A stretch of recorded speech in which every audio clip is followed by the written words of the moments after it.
হযরত আবু বকর রাদিয়াল্লাহু তাআলা আনহু রাসূলুল্লাহ সাল্লাল্লাহু আলাইহি ওয়াসাল্লামের মুখ থেকে ইয়ামানি চাদরটা সরাইয়া আল্লাহ রসুলের তার মুখ মোবারকে চুমু খেলেন আর বললেন, ইয়া রাসূলুল্লাহ হাদাইনা আবি ওয়া আম্মি, আপনার জন্য আমার আব্বা এবং আম্মা কুরবান হয়ে যাক। আমার আব্বা আম্মা আপনার জন্য ফিদিয়া দিয়ে দিলাম, কুরবান হয়ে যাক। আল্লাহ আপনাকে দুইবার মৃত্যু দিবেন না, নিশ্চয় আপনি ইন্তেকাল করেছেন। আল্লাহ রাসূলুল্লাহ সাল্লাল্লাহু আলাইহি ওয়াসাল্লামের মৃত দেহ মোবারকে হযরতে আবু বকর চুমুখে মুখখানা ঢেকে দিয়ে বাহিরে আসলেন। কোনো সাহাবীর মুখে কথা নাই, কেউ নবীর মৃত্যুকে মেনে নিতে পারছে না, কারো জ্ঞান নেই।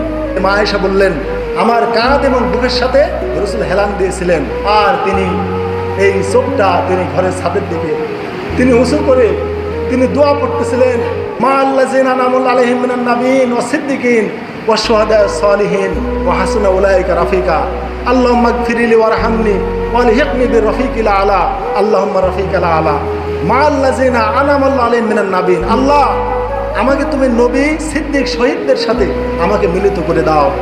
ওয়া হাসুনা উলাইকা রাফিকা, ওরা বন্ধু হিসাবে কতই না উত্তম। আল্লাহুম্মা ইগফিরলি, আল্লাহ আপনি আমাকে ক্ষমা করেন। ওয়ারহামনি, আমার কত মৃত্যু যন্ত্রণা হচ্ছে, আমাকে আপনি রহম করেন। ওয়ালহিকনি বিরফিকিল আলা, আপনার মতো মহান বন্ধুর দরবারে আপনি আমাকে নিয়ে নেন। আল্লাহুম্মা রাফিকাল আলা, হে আল্লাহ, আমি আপনার মতো সমান বন্ধুর আমি সান্নিধ্য চাই। রসুল এই কথা উপরের দিকে বলতে বলতে মা আয়েশা বললেন, রসুলের জানটা কবজ হয়ে গেল।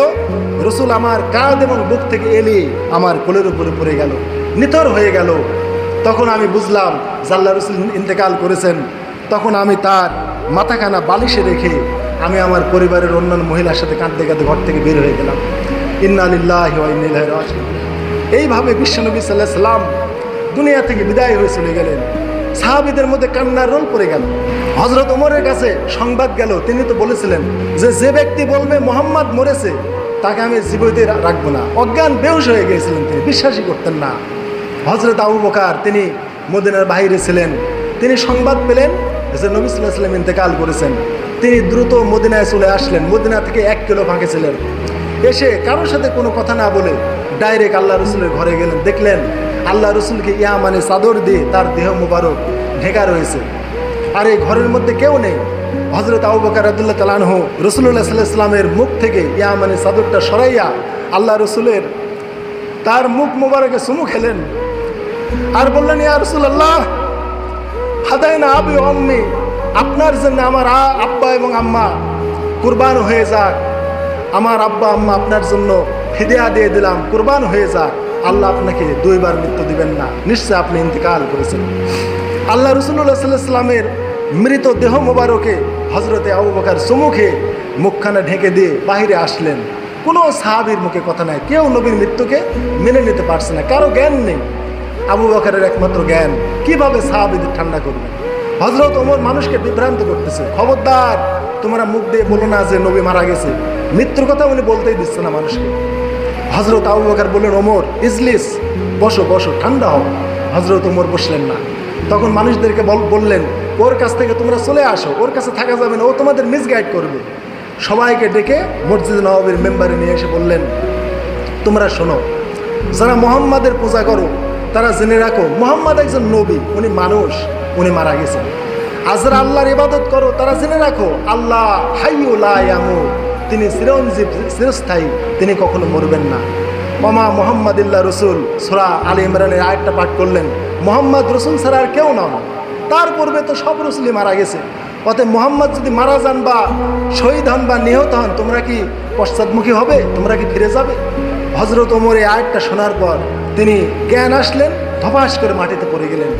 তার জ্ঞান তখন ফিরল, আসলেই তো মুহাম্মদ তো একজন মানুষ, তিনি নবী, অতএব তিনি তো মারা যাবেন, এটা তো কোরআনেই আছে। কিন্তু আমি আয়াতটা ভুলে গিয়েছিলাম, মানে নবীর ইন্তেকালে কাতর হয়ে তিনি ভুলেই গিয়েছিলেন।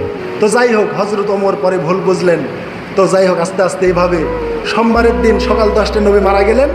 সারাদিন ব্যাপী খেলাফত নির্বাচন হলো, হযরত আবু বকরকে খলিফা বানানো হলো। সোমবারের দিন দিবাগত রাত চলে গেল। মঙ্গলবারের দিন সকালবেলা আল্লাহ রসুল সাল্লাল্লাহু আলাইহি ওয়াসাল্লামকে গোসলের ব্যবস্থা। তার ইন্তেকালের প্রায় 32 ঘন্টা পর তাকে কবরে দাফন করা হয়েছে।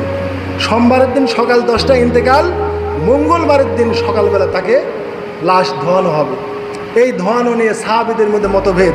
কেউ বলছে রসুলের জামা খুলে অন্যান্য লাশের মতো খালি গায়ে ধোয়াও, কেউ বলছে তাকে জামা কাপড় গায়ে দিয়ে ধোয়াও। এইভাবে সাহাবীরা তর্ক বিতর্ক শুরু হয়ে গেছে। আল্লাহ তাদের প্রতি ঘুম চাপিয়ে দিলেন। সবাই ঘুমায় গেছে, ক্লান্ত হয়ে গেছে, সবাই কেমন অলস হয়ে গেছে। হঠাৎ করে এক সাহাবীর প্রতি আল্লাহ ইলহাম করে দিয়েছেন। ওই সাহাবী বলে ফেললো যে তোমরা আল্লাহ রসুলকে কাপড় সহই, তার এই গায়ে যে কামিজ আছে, জুব্বা আছে, এটা সহ ধৌত করাও। তখন সব সাহাবীকে আল্লাহ জ্ঞান দিয়ে দিলেন, রসুলকে ওই কাপড় সহ ধৌত করানো হলো। ধোয়ার কাজে প্রায় 7 জন সাহাবী শরীক হলেন। আল্লাহ রসুলের চাচা আব্বাস, তার 2 সন্তান ফদল এবং কুসাম, হজরতে আওস রাদিয়াল্লাহু তাআলা আনহু, হজরতে আলী রাদিয়াল্লাহু তাআলা আনহু, তারপরে হজরতে শুকরান, ইনি রসুলের মুক্তপ্রাপ্ত দাস ছিলেন। এই কয়েকজন সাহাবী আল্লাহ রসুলের ধোয়ার কাজে শরীক হয়ে গেলেন। রসুলকে জামা সহ ধোয়ানো হলো। এখন কবর কিভাবে দেওয়া হবে, এইটা নিয়ে সাহাবীদের মধ্যে মতভেদ। কোথায় মাটি দেওয়া হবে, গোরস্থানে দেওয়া হবে না বাড়িতেই দেওয়া হবে, কোথায়? তখন হজরত আবু বকর বললেন যে আমি আল্লাহ রসুলের কাছ থেকে শুনেছি নবীগণ যেখানে ইন্তেকাল করে সেখানেই তাকে কবর দিতে হয়। তখন সব সাহাবী বলল ঠিকই তো, রসুল যেহেতু বলে গিয়েছেন। তখন হজরত আবু তালহা, রসুলের যে বিছানা বেড পাড়া ছিল, এখনও বর্তমানে যে জায়গায় নবী শুয়ে আছেন, ওই বেডখানা বিছানা তিনি মাটির থেকে তুলে ফাঁকে ফেলে দিলেন। দিয়ে হজরত আবু তালহা নবীর যে জায়গায় বেড ছিল ওই জায়গাতেই কবর খুনলেন, এবং কবরটা বগলি কবর খোনা হয়েছিল। এইরকম সেম বাক্স কবর খুনেই এক সাইডে বগলি বা খোদাই করে একটা বগলি করে সেই বগলির মধ্যে লাশ রাখা হয়। তো রাসূলুল্লাহ সাল্লাল্লাহু আলাইহি সাল্লামকে এরকম বগলি কবরে শয়ন করানো হয়েছিল। হজরত আবু তালহা এই কবরখানা খুনেছিলেন। 5 জনের মতো সাহাবী সেই কবরে নেমেছিল, নেমে আল্লাহ রাসূল সাল্লাল্লাহু আলাইহি সাল্লামকে দাফন করা হয়েছিল। তো হাজরিন, এইভাবে বিশ্বনবী সাল্লাল্লাহু আলাইহি সাল্লাম দুনিয়া থেকে চলে গেলেন, আমাদেরও যেতে হবে।